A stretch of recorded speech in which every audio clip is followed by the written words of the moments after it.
I am live. What great news that is. My friends, we are going to be going into First Kings chapter 15. You are very invited. I hope my internet's okay. We'll find out. Next week, in the next weeks I might be moving, and in which case I will have better internet. Here is hope. A man can dream. A man can dream. Please join us. Tell me why I'm wrong. Joke with us. You got 5 minutes, okay? 5 minutes. See you then.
Hello, gentlemen. We have Yoav at his home. We have Matt in a library somewhere.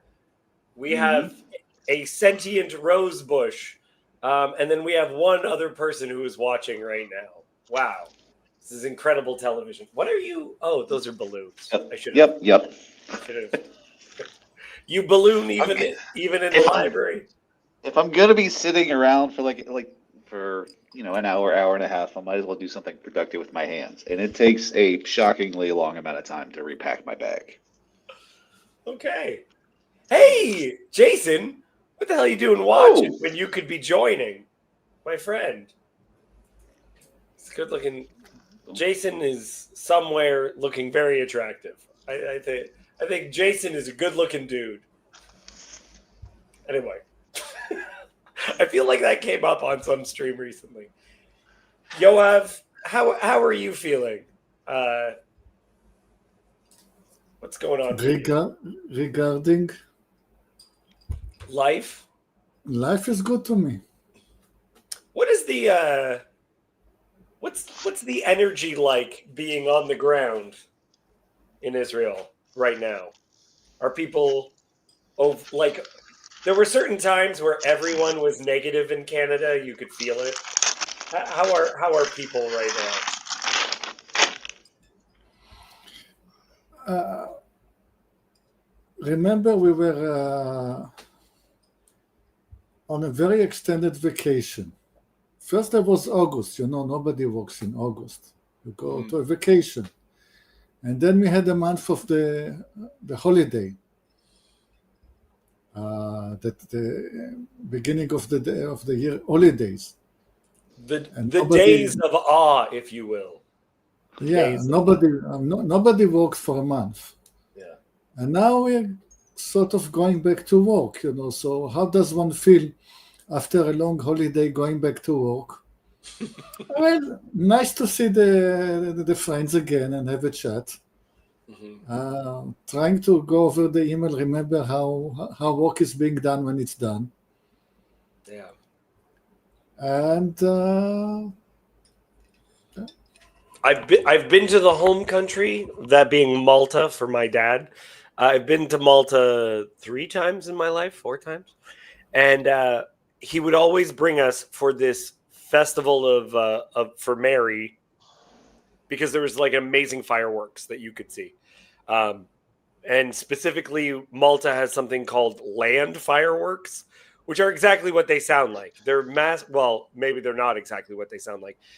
Matt, you know how when you buy like a package of fireworks, there'll be like a wheel that you like nail to a post and it just like spins. It's like oh, all the well fireworks. aware. Yeah. Okay. So imagine that was actually like this big.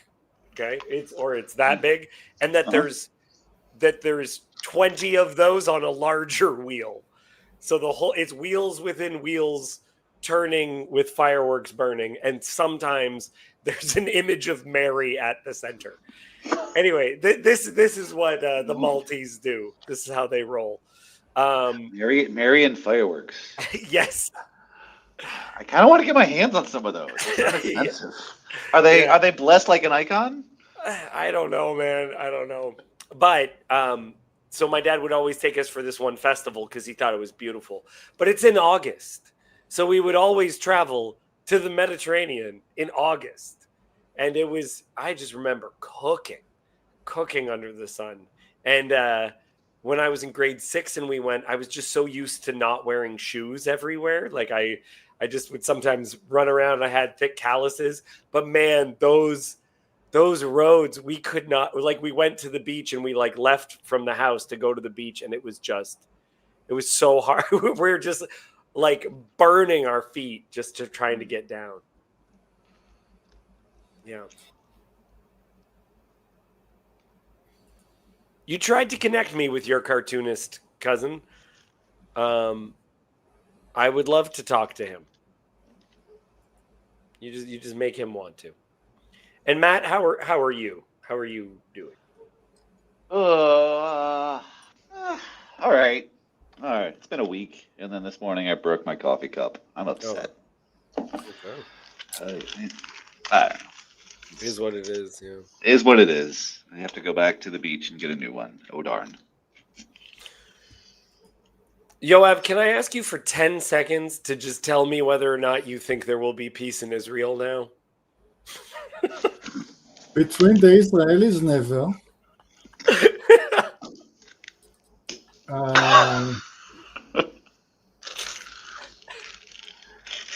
The status quo ante was that you get a relative peace for a year or two, and then things flare up, and then things calm down for a year or two, and then it flares up. Maybe this time it will take more than 2 years. Maybe it will take 5 years till the next one. I knew. I was like, if he's optimistic, it's doubling that time, but not no longer than that. You should listen to the conversation between Chezi and Sam of yesterday. That was enough of optimism and good feeling too. I need to counteract quite strongly just to get back to average.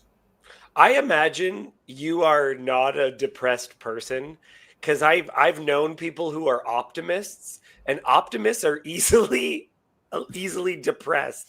Like, I had a friend, he just always thought the good was going to happen, and when life just occurred the way life does, he was very upset.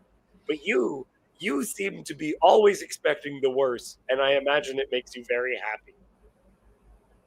Yep. Excellent.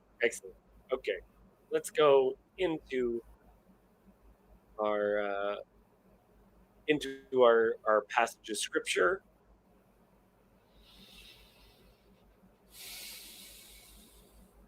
And Matt, can I make you read?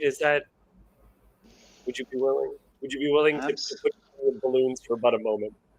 Give me 1 second to drop my bundle. All right. Okay. Chapter 15. Now, in the 18th year of King Jeroboam, the son of Nebat, Abijam began to reign over Judah. He reigned for 3 years in Jerusalem. His mother's name was Maacah, the daughter of Abishalom, and he walked in all the sins that his father did before him, and his heart was not fully true to the Lord his God, as the heart of David his father. Nevertheless, for David's sake, the Lord his God gave him a lamp in Jerusalem, setting up his son after him and establishing Jerusalem, because David did what was right in the eyes of the Lord and did not turn aside from anything that he commanded him all the days of his life, except in the matter of Uriah the Hittite. Okay, yeah. You paused, so maybe we should pause. I like how it just okay, we acknowledge mistakes were made. But now this period of history, like, look, you gotta.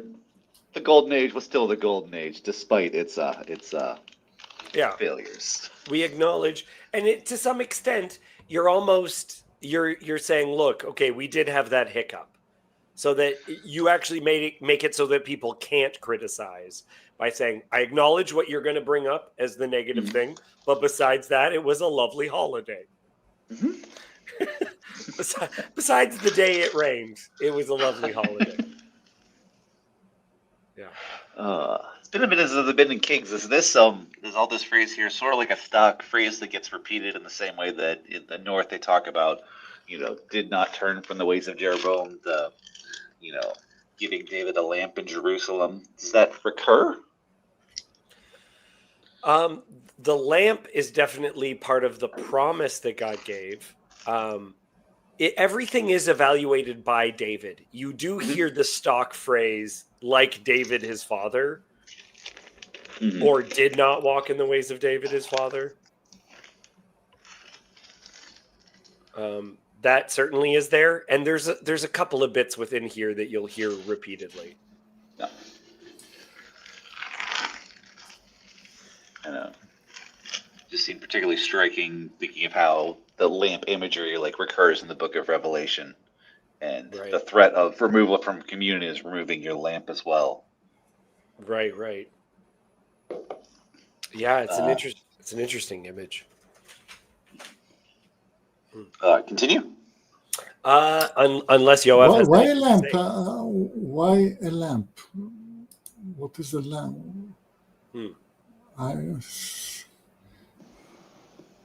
The Hebrew doesn't say a lamp.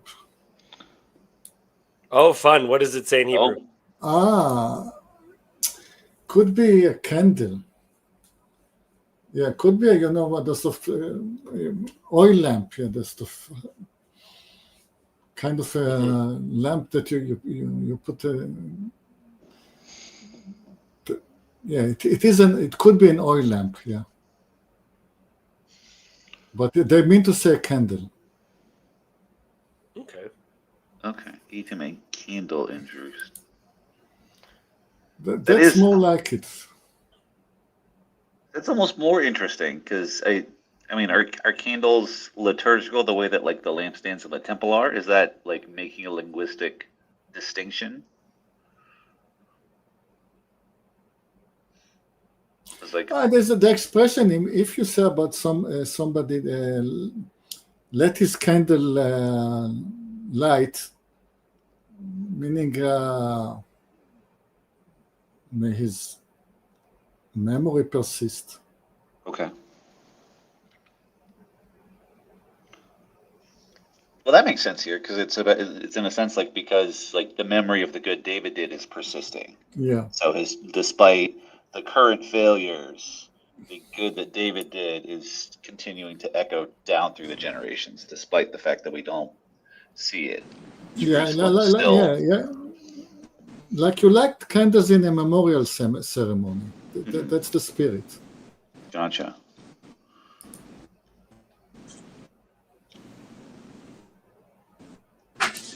Okay.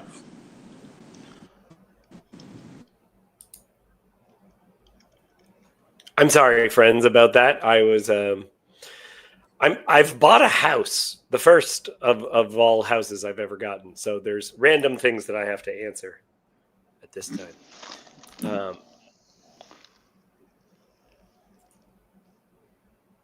Yeah, this is an interesting. Did you guys already answer this question from Jason?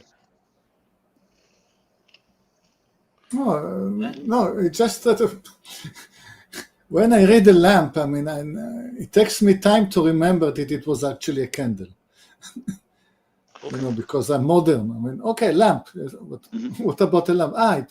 They mean a candle because it was those days. Okay, yeah. It is. I do like the image though of the light. Yeah, we even use that term romantically, right? Like still burning a candle for someone. Yeah, refers like to maintain, to keep going. Yeah.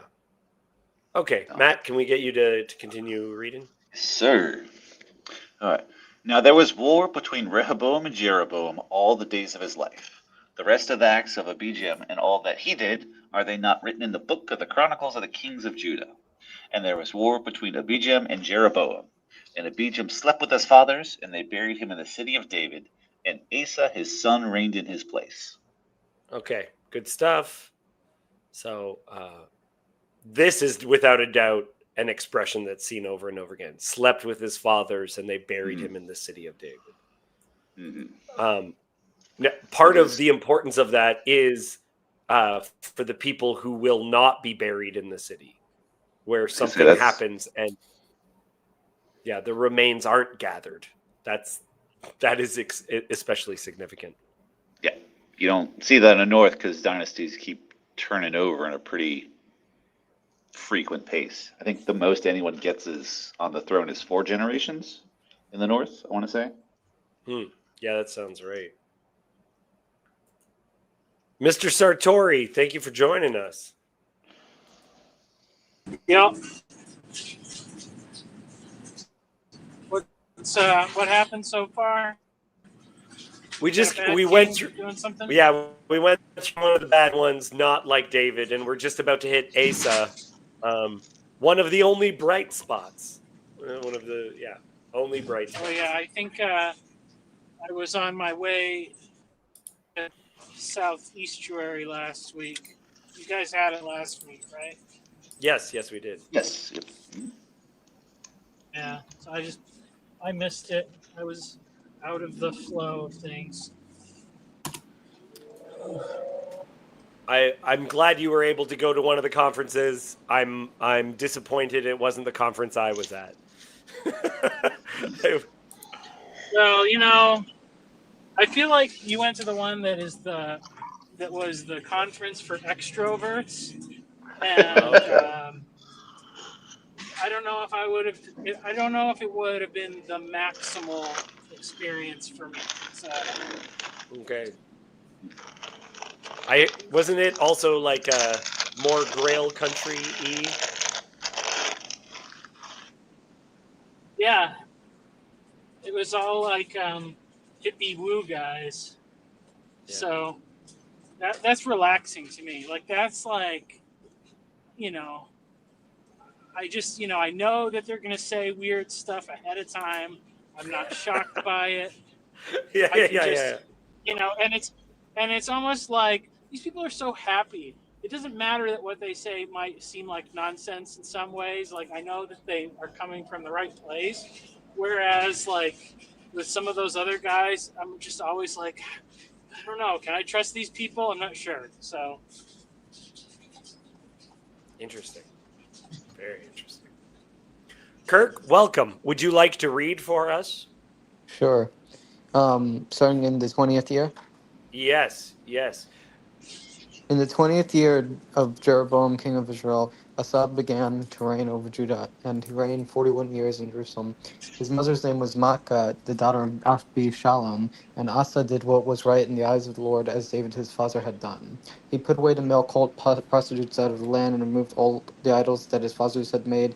He also removed Maacah, his mother, from being queen mother, because she had made an abominable image for Asherah, and Asa cut down her image and burned it at the brook Kidron, but the high places were not taken away. Nevertheless, the heart of Asa was wholly true to the Lord all his days, and he brought into the house of the Lord the sacred gifts of his father and his own sacred gifts, silver and gold and vessels. Okay, thank you. Thank you, thank you. So, I don't how do people pronounce this name? How do you pronounce this name, Yoav? What name? Asa. Uh, Asa. Asa. Okay, yeah, you pronounce it that way. I pronounce it Asa because I knew a bass player by this name, and so I'm just going by his name. I was just Googling the meaning of the name because it's not trivial. I mean, Yerovam and Rehovam, just easy to understand in Hebrew. It's Mhm. a lot of people or much people or white people or whatever. Asa is a bit of a difficult word. It might be connected to healing. Yeah, like a physician, right? Yeah. Yeah. But it's not a word that is ever used in common use. That's an interesting idea if you're thinking about him, what role he plays within the nation. Um, hmm. Yeah. I always find these characters fascinating because they're not going to notice everything, right? Um, the high places were not taken away. I find that interesting. You're doing a reform, but there's only so much you can do. But he got rid of the cult prostitutes. Um, and yeah, I always wonder about what his home life was like. Why does this guy understand? Why does this guy know and try to do something different? If his dad was a real piece of work, and so was his mom, right? What are your thoughts on that? Well, you have it in America only. I mean, you have the 4 generation theory. Everything, I mean, generation rebels against the boomers. Mm-hmm. That's good. There's a midrash about it's a very famous one about Abraham. It's so famous it's in the Quran about Abraham's father Terah making idols and like what it's like for for the adventures of Abraham growing up in a family that worships statues and how he would be different. Like what that, I always find that very interesting, like what that might look like. Joseph. Hi. Hello, sir. To your question there, I mean, I think you need to look at the Book of Chronicles because Chronicles is the expanded version of what happens under the reign of Abia, and there's this massive war, 400,000 troops of Abia.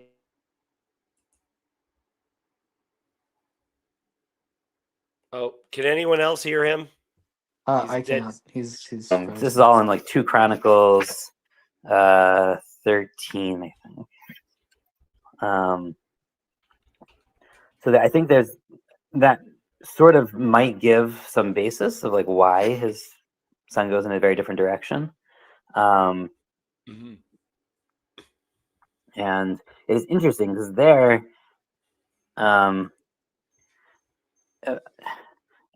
he does.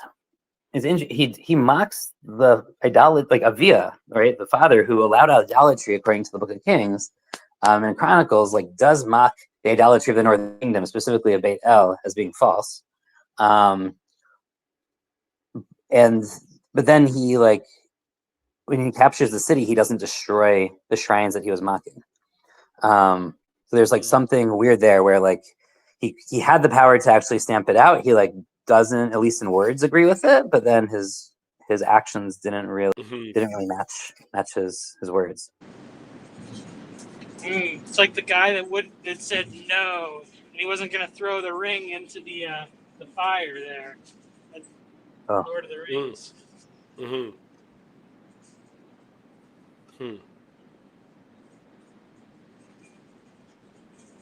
I saw Joseph there. Yeah, hey. We met. That was fun. That was great. I got your book. Wonderful.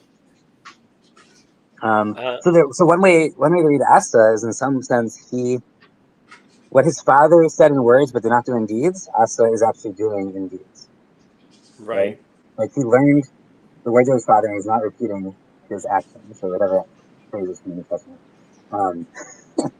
So like I do think there is something there where like I was maybe not. I mean, maybe it wasn't great, but like yeah, he just sort of continued what was already not great. But there is actually something there that put that even in that not greatness in that third and fourth generation, there was something. The little bit of good that was there actually does get amplified and fulfilled. Maybe not the perfect. It's still hard to balance. Do you I'm trying to think. Like, there is definitely a kind of a continuation here in multiple ways of his father. Yeah, I don't know. Yeah, I do find the character of Asa particularly compelling when it's like what it looks like to be a bright spot to take things further.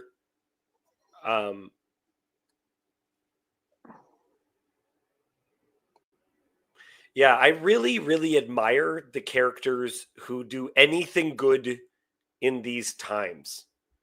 Like an entirely other war that they talk about that isn't in Kings that is really interesting, where he battles a Cushite army led by Zerach, and this is the battle with the Cushites, which we know is historically, like, they did come in, right? We know that they sent some pretty big forces north through Egypt, and we're doing some pretty serious conquering at this period.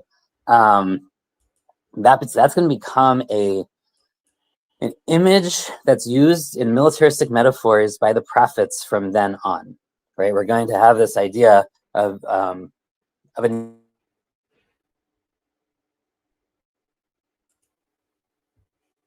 oh no, I think we lost Joseph. And are kind of within the kingly court. But the idea of these very fierce Kushite warriors that have, especially I think on horses, and the famous thing about a Kushite changing their spots, like all those things start with this campaign that doesn't really get any play in Kings, but you hear about it in Chronicles, where they actually talk about Asa fighting the first time the Kushites kind of interact with us. What's your intuition? Because you've talked about it before, but I think for anyone tuning in, what is your intuition as to why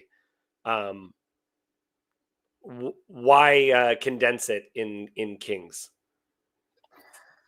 I lost most of that. The sound cut out. But I think you asked me why there's a difference between Chronicles and Kings. Like, why is it condensed? Yeah. For those who have not heard your theories before. Oh, well, they're totally different. Like the authors of the two books have very, very different goals in mind, right? Chronicles is almost entirely pro-Judahite. It's based, I think the core of it is based on the archives of the Judahite kingdom, though obviously a lot of stuff was added later. But it is a much more kind of, this is the insider view of what the Judahite kings actually cared about, and this is based on their court archives. What is the purpose of saying one guy has a big speech in Chronicles for his war against Rehoboam? There's a big speech that Asa makes like to rally his troops before the fight with Zerach, the Kushite. So you're going to have these like big speeches. It just has a different angle. It wants to be a little more historical, but it's also like I think it's a much more politically polemical of kind of justifying the Davidic kingdom, especially by the time the version we have comes out, or it's kind of completed, which is justifying Davidic rule of the descendants of David in the early Second Temple period. So like Zerubbabel, like think about like that, or Ezra, right. So they're trying to justify the Davidic kingdom being like still solid in the Second Temple period, and they're doing so using these old preserved court documents that they're adding to. That is very, very different, and there's a reason why that book isn't in the book of writing. It's in the collection of what we call writings, not the Ketuvim. Kings. The guy who wrote Kings, whoever that is, or whoever, maybe it's a couple of people.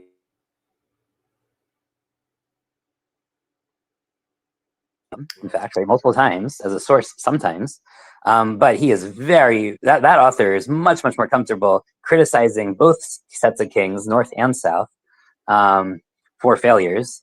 It is much more a critique of kingship itself as a institution, or as kingship at least was how it actually played out, right? And it's always going to call out spiritual sins, right? Like you might think they're like these little details, like it's calling out the high places or the mifletzet, which is this weird monster idol thing. Who knows? And for that Asa gets rid of.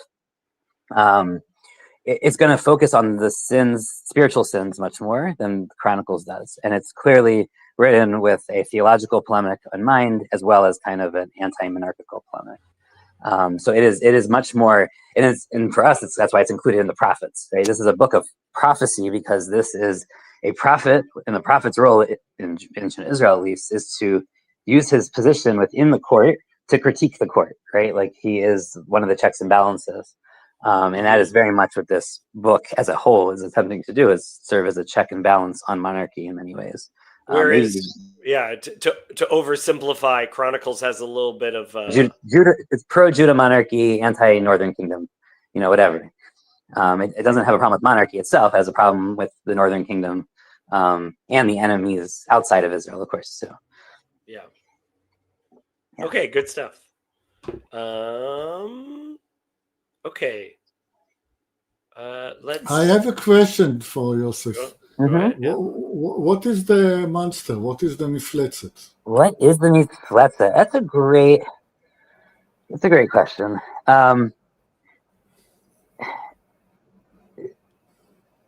It's not that's one question. There's this other. Sorry, I'm going to add to it. I'm not going to answer it because I don't know. Somehow the mifletzet in the text is connected to Ma'acha of Amon's standing as her role as Gevira, right? And we don't exactly know what this role was, right? We have a couple references to it. These like powerful women who sort of like stand behind the king. They're like the king's mother-in-law, or grandmother, right? And she's clearly the Gevira, in Avia in the beginning of Asa's reign, and then getting rid of the Mifletzet somehow.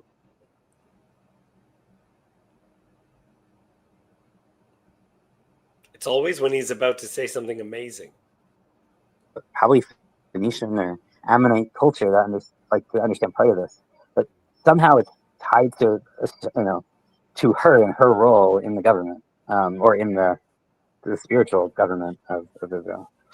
Do you buy what's his name? Father Stephen DeYoung is very, very big, especially the Orthodox, because of the role Mary plays within their theology of the role the Queen Mother plays. Do you think that there's something to that? I think they overstress it. They also seem to. We don't. Queen mothers exist both in the Northern Kingdom and the Southern Kingdom. For some reason, he for a long time only would say they were a Davidic thing, and it's not true. We also know there is a Phoenician position of this kind of Queen Mother thing. There's also this weird conflation of Queen Mother versus wife, and that happens. I can't remember which psalm, but there's one psalm where they really like to use. He really likes to reference to this, but it's really talking about a king picking out a wife among princesses, but he wants to read it as he's kind of like a Queen Mother thing, which is very confusing to me. To me, there's weird conflations that go on there. I mean, there's definitely a role. There's definitely a role in Jewish or Hebrew. I don't know what to call it. In First Kingdom, first Temple period, Jewish kingdoms, there was certainly such a role, just like their neighbors had such a role, the Phoenicians. But I don't know. To use it for Mary is going to be really tricky because most of them are not very good. They tend to be pretty corrupting influences, and most of because I don't think we hear about them at all in Chronicles, only in Kings. And Kings, of course, is going to call them out for their corrupting theological influences, right? So there's more sneaky moms than there are righteous women nudging in the right direction. Right. There are plenty of righteous women in the Bible. They're not. Oh yeah, They're not. They're almost never the king's mother. The one. yeah. That's what the one potential exemption to that, and we don't know a lot about her in the text, but in Rabbinic Midrash we have a lot about her. Is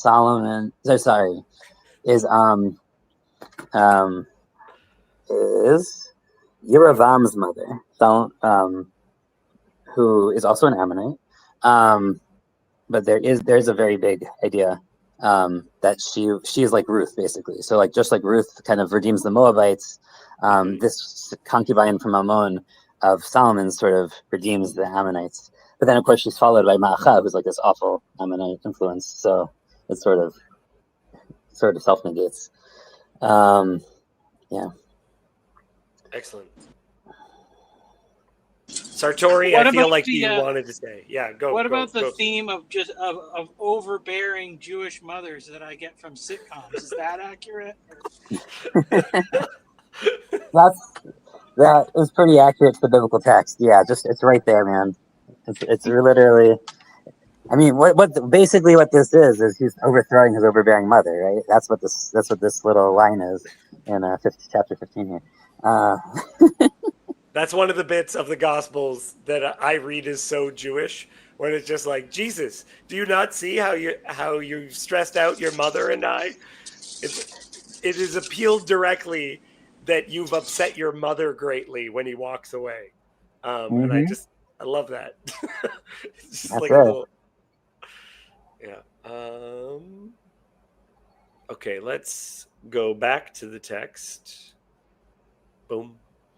And Kirk, you read last, and I think you brought us all the way down here. So, let's talk a little bit about war, Matt, if you would, for us.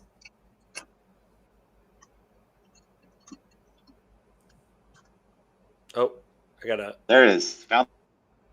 Oh. There. Sorry. That was me trying to help. Okay. And there was war between Asa and Baasha, king of Israel, all their days. Baasha, king of Israel, went up against Judah and built Ramah, that he might permit no one to go out or come into Asa, king of Judah.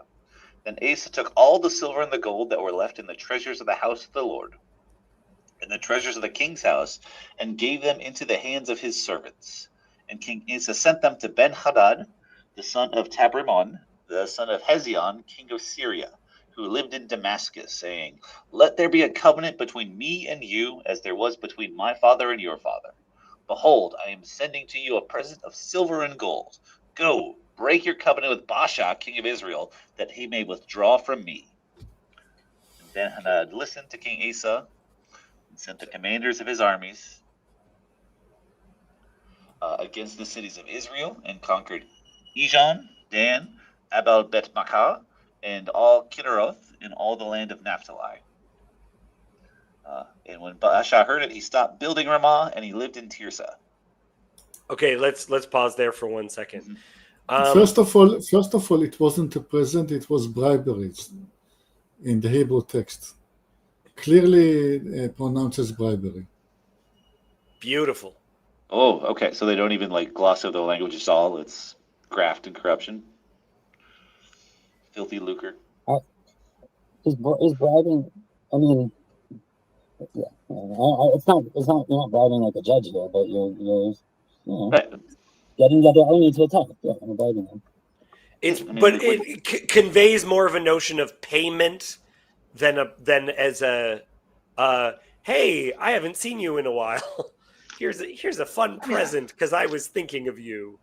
Yeah, but this is also like a kinship reciprocal gift culture. There's no such thing as like a gift out of the goodness of your heart. It's all relationship maintenance. Yeah, that's interesting. And it's also, I find it interesting the way he's taking these items from the house of the Lord. It seems, I don't know how we're supposed to feel about it.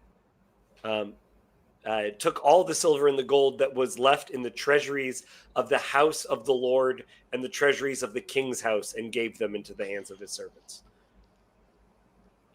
Like, it seems, is this what's necessary for the nation? Yeah. Okay. So let's do a little background for a second, maybe. Do you mind? Okay. So what's happening here, right? So right, Judah has been under Asa for 2 years. Right, Nadav was ruling after Rehoboam. For 2 years, they had peace. Nothing was happening. They had a big war through Rehoboam that we don't hear about in Kings so much, but it's just a one line, but we get a lot in Chronicles. Then there's like 2-year break. In that war, Judah had taken a lot of land from the northern kingdom. They got all the way up to Bethel, right?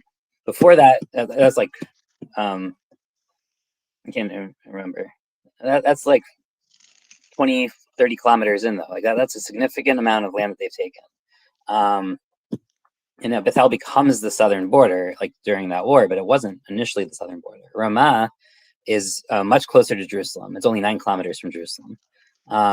So this is a war where the northern kingdom is trying to take back land that Judah has taken from it already. So there's a big kind of like attempt at undoing this. There's also this thing where like Baasha, who is Baasha? Do you remember? Baasha assassinated the last king of the northern kingdom, right? He kills Nadav. He was an assassin from Issachar. So like the south is stable, sort of, but only like it's been stable actually, even though there's a big war. Like internally, it's been stable for like 19 years now. The north just had this big political assassination. Things are going on. This new king, who is not of the line of Rehoboam, is taken over from a different tribe. He's not an Ephraimite or anything, right? And he took it over through an assassination, which is like a sketchy way to take over anything, and doesn't necessarily give him a lot of claim to authority. And he's going, but the way he's trying to rally his people is saying, okay, like, you don't know who I am, like, I'm a Ferrando, but at the same time, like, we're going to take our land back, and that's what we're going to rally to, and that's going to be, like, that will be what we focus on, and kind of, that territory is ours, and, focus over there, and not on my legitimacy, right? So that's sort of what's going on here. I hear you about, like, Asa taking the stuff from the temple. There's also, like, right, he mustered all this weird phrase. He musters all of Judah with no exception. So you're supposed to have exceptions for like Levites and things, right? There's and like people just married, right? So like he's doing things that are kind of like not quite right. And they're also like there's this like weird thing with what they're doing at Ramah where they're taking apart the stones. Like Baasha seems to be trying to stop and cut off access between the two kingdoms, right? He's building these like walls of stone and wood and whatever, and they're trying to like break those down. So they may see this as like sort of a national war of defense. Like this is our land, Judahite land, that we need to like make sure it doesn't get taken back. They might, right? There might be like good excuses to like take that silver and gold. It's also like the treasuries were at the temple, just the way it was. Like physically, like that's the most defended spot. So if you're gonna fund your kingdom, like that is where you're gonna keep your stuff. Just I don't know how deep we want to go there. It's not really taking it from the temple necessarily. Right. Especially because Asa is going to help renovate and fund the temple, right? That's one of his like projects. So like I don't necessarily know that this is necessarily a big problem. Yeah, and it's one of those things that it's not entirely stated what the purpose of these things are, because this might be exactly what it's for. Mm-hmm. He's investing. I don't feel like he's not spending it on drugs, Right. This is national defense investment. There is this weird thing where in Jeremiah it says they build like a big moat or pit or something. So it seems like on the one hand, Baasha is building like a wall, but Asa is building a pit. So it's sort of or a moat around it. Like so maybe they're both trying to cut off access to each other. It's like it's weird. Like and there's also this different imagery of building something up, which literally the word Ramah means high, versus like sinking something down. To prevent access is kind of just a weird, interesting vertical kind of difference. Mm-hmm. And we have, in fact, found such walls around or near Jerusalem. They're Jerusalem, not Ramah, but we have found like they would build these massive trench kind of things. They weren't moats exactly in the medieval sense, but like they had these defensive trenches that were like pretty darn strong, massive stone, like enforced structures. So we actually have archaeology of these types of things. Interesting. Okay, can we move forward, or does anyone have anything they want to add?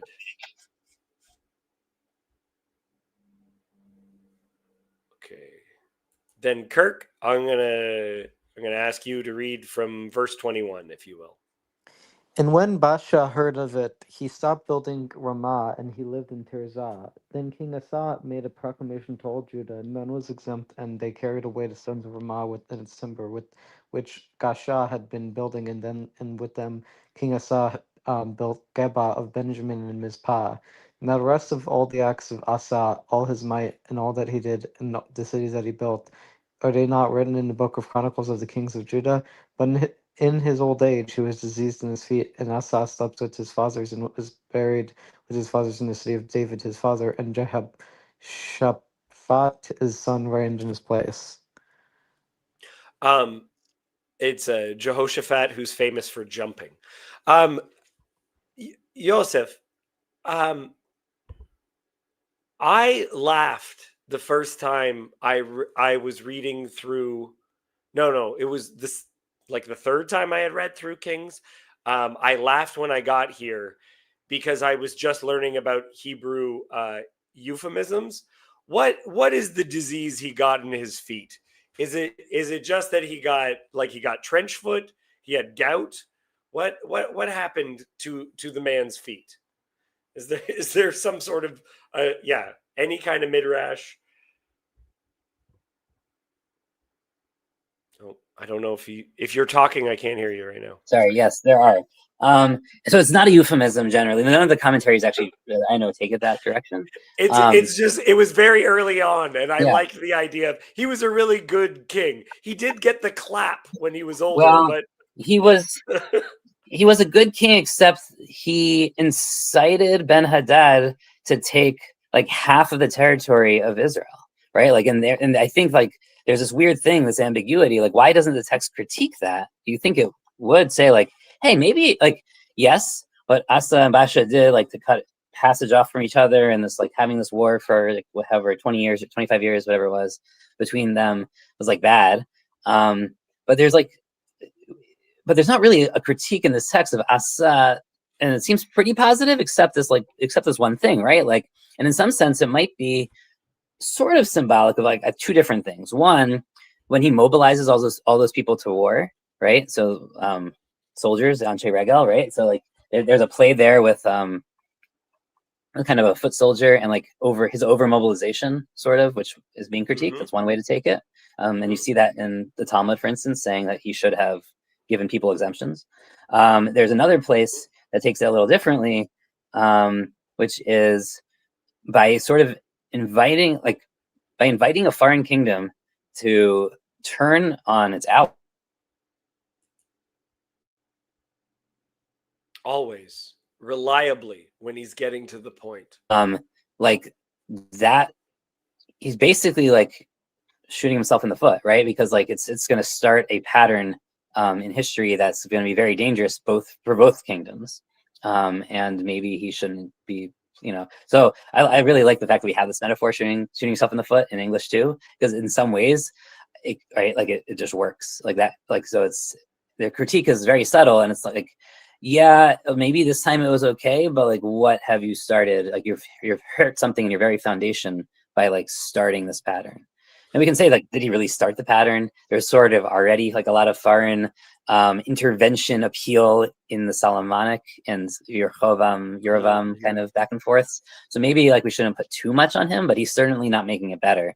And they do, like, they lose the Galilee, basically, the Northern Kingdom, because Ben-Hadad comes in and like he conquers Dan and Metula and the Hula Valley, right? Like he conquers this huge area up north. It's big.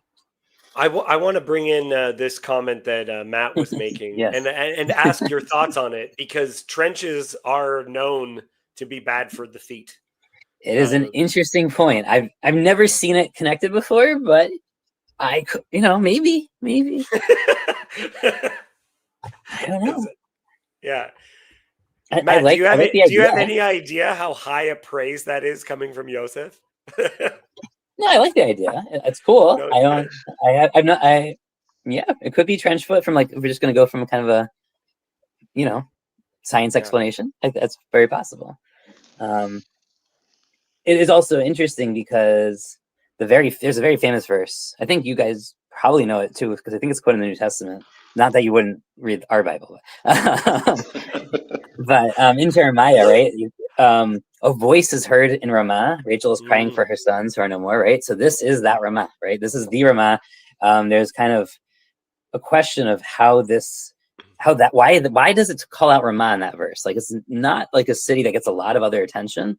So there is an idea that like here, what she's crying over is this war, like the civil war, basically. Like the fact that the Northern and Southern Kingdom are at civil war, that they're cutting each other off, that they have this like sort of this hatred for each other, and that's and that's really why she's crying.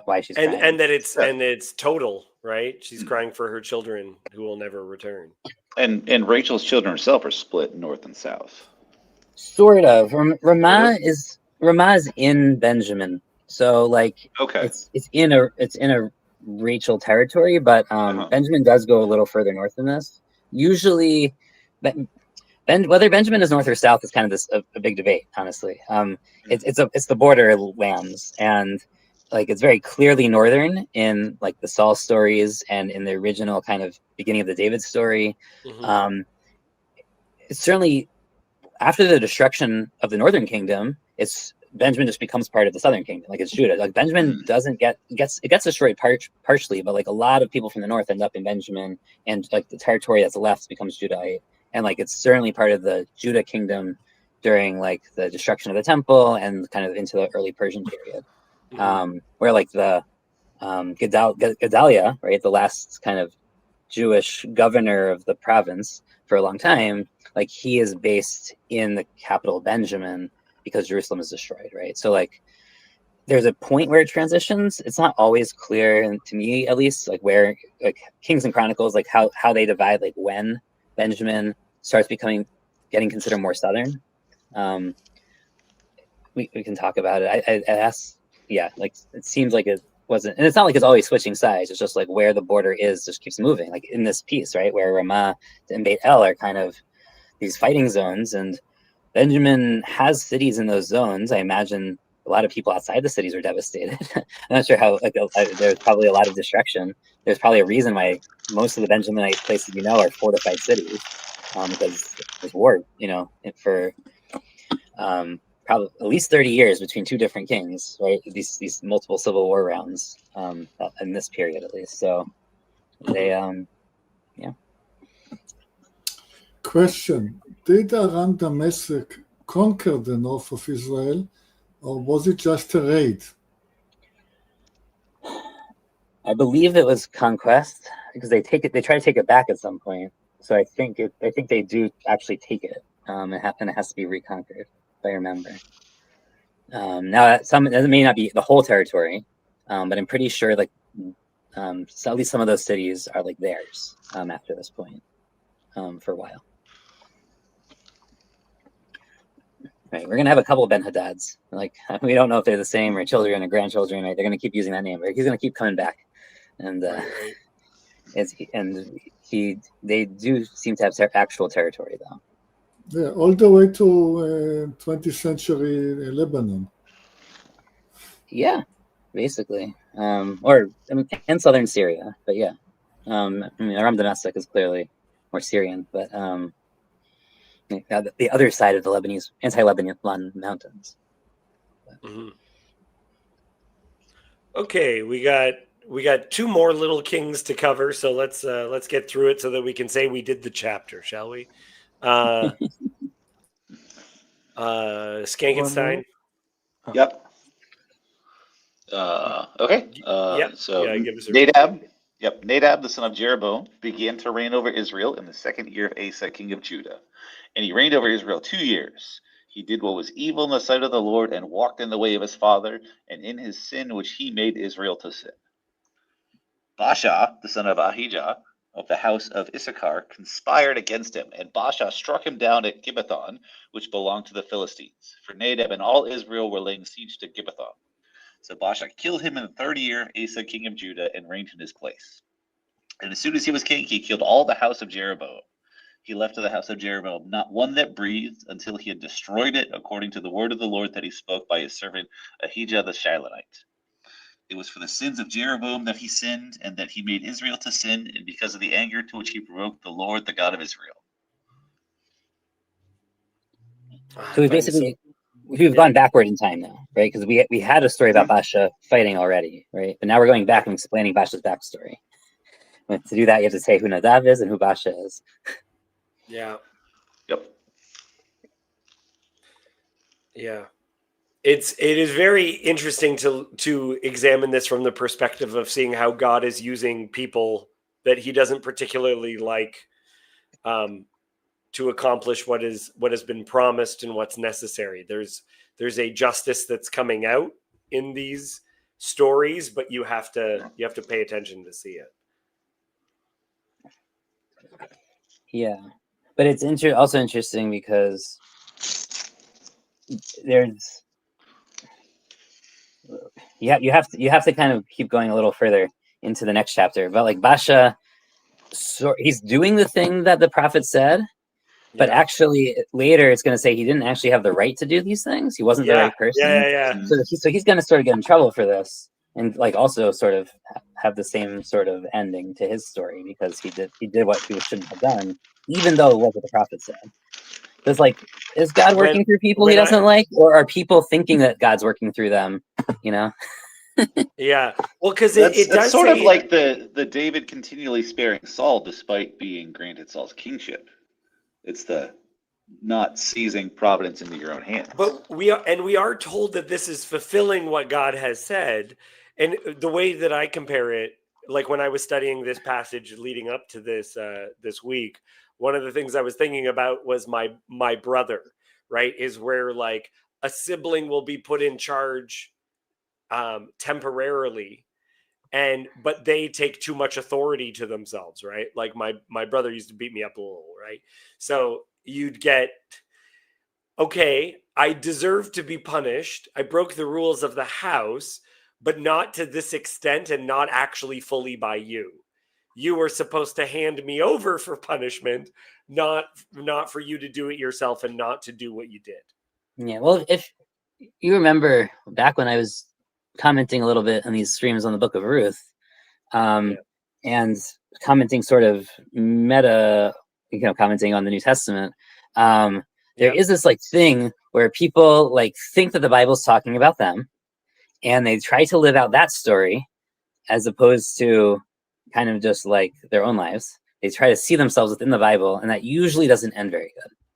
Right, so they see themselves in the prophecy, they see themselves in whatever it is, and that doesn't work. And in some ways, like the Ruth story sort of is an anti-version of that. And you have to go back to those streams probably to see my whole argument for why that is. Yeah, But no, I remember you talking about it, and I also wonder though about your thoughts on when people see opportunities before them, and that this is an opportunity for them to act righteously, and that they would use biblical passages to justify righteousness. It's one thing to act righteously. It's another thing to say, I'm the guy that verse is speaking about. Right. Those are two very different things. And in fact, there's this great line in Isaiah, I think it's like 41, where it's like, there's no one as blind as someone who's acting in the name of the Lord. Right. And you flesh this out in like the Ruth streams from somewhere like second or third chapter. I had a whole discussion. I was recently talking with somebody a lot about John Brown, the pre-Civil War figure, and he's definitely the kind of guy who sort of like sees providence into his own hands in a very particular way. And I'd say like this is, one, super common around like American kind of dispensationalist, groups. Mm-hmm. It's super common among a lot of apocalyptic groups. You see it in Qumran. I would say you see it in early Christianity. Like it's sort of just like a mark of sort of apocalyptic Judaism or Christianity as people who just like see themselves as like, look at the people who started like the Jehovah's Witnesses and stuff, right? They really thought like this is the time, this is happening right now. We are living it. We need to like try to embody these characters, which is a very different thing than just like saying, I'm going to do the commandments and like, God will like, we'll do whatever is right. I'm going to do what's right, what God told me to do. But like, I'm not going to think I am this king, this Messiah, this, this person in this prophecy. Go ahead, Kirk. I was just going to say, as someone from Mississippi, which is a very Christian Zionist state, I think I know what you're talking about. I would imagine. As part of what it was, Matt, is that I read Ruth as an undoing of the sin that creates the Moabites, because of the uncovering of Lot by his daughters. That's why Ruth is repeatedly called daughter over and over and over again within the text. She's Ruth the Moabite, and like that's who she is, and that's how the Moabites were created. And then she re-enters in her lineage re-enters the story through an act that looks like how Moab was created, but to me is her acting righteously. And people like Boaz and Ruth within that story, I don't think you get no indication from the story that they believe that they are undoing the sin that created Moab. You just get this sense that they're doing what's right, and through that they just so happen to be undoing that and bringing Messiah into the world, right? Because through them following Torah, they are bringing Messiah into the world. I'd say that's half of it, right? Because she's also undoing the sin of the Moabites of not providing food and water. Yeah, no, right? no. She's, but yeah, in the way she takes care of Naomi, yeah. Or sorry, Mara at that point. Also, the way that Boaz takes care of her, he offers her the exact things the Moabites denied the Jews. So there's also like it's not just that she's doing things, but it's that the relationship is being repaired in both directions. Yeah. Yeah. What is it? What is that called? The hippies when they restorative justice has occurred between the two lines. Literally just tshuva. Tshuva is restorative justice. You don't have to reference the hippies. I know, but it's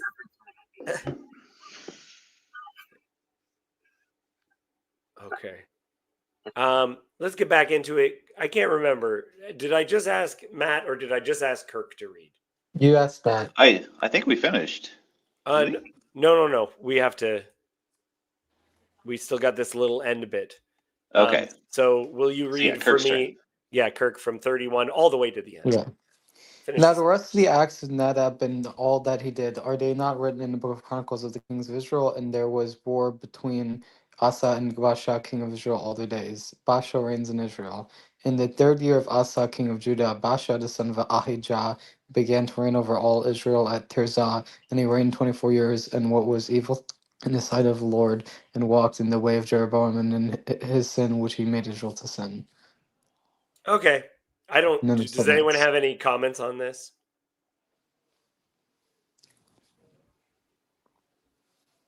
No. Okay. Well then, excellent. Glad that I had everyone here for this week. This is a good showing. Good showing. The only thing is I had something to say earlier about what Yosef was saying about people thinking that they're doing prophecy in the modern day, which is I don't know if Yosef heard the story, but there was a Reform synagogue in I believe New Jersey, which was chanting the Haftorah, but they replaced it with the quotes of Ruth Bader Ginsburg, and I think they had a bit of a messianic complex there. Do you remember that story, Yosef? Yeah, I haven't heard the story. It's possible. I mean, one could also use my critique to talk about Zionism, and I'm sure that would be a whole other discussion. So it's certainly not something foreign to modern Judaism either. But yeah, it's definitely an ongoing discussion to have. Good stuff. All right. I'm going to get going. I don't understand what's so great about your shirt. Would you like to say why your shirt is great? I don't know. I like the pocket in the front here, but I don't know. Is it? You'll have to tell me. Is it made from wool from one of David's sheep? What are we talking about? Yeah. No. I've inherited it generation to generation. There's a midrash about his sweater. The Lador Vador sweater. Okay. Thank you guys. I'll see you later. We'll talk to you next week. Okay. Bye. See you later. Bye. See you guys. Bye.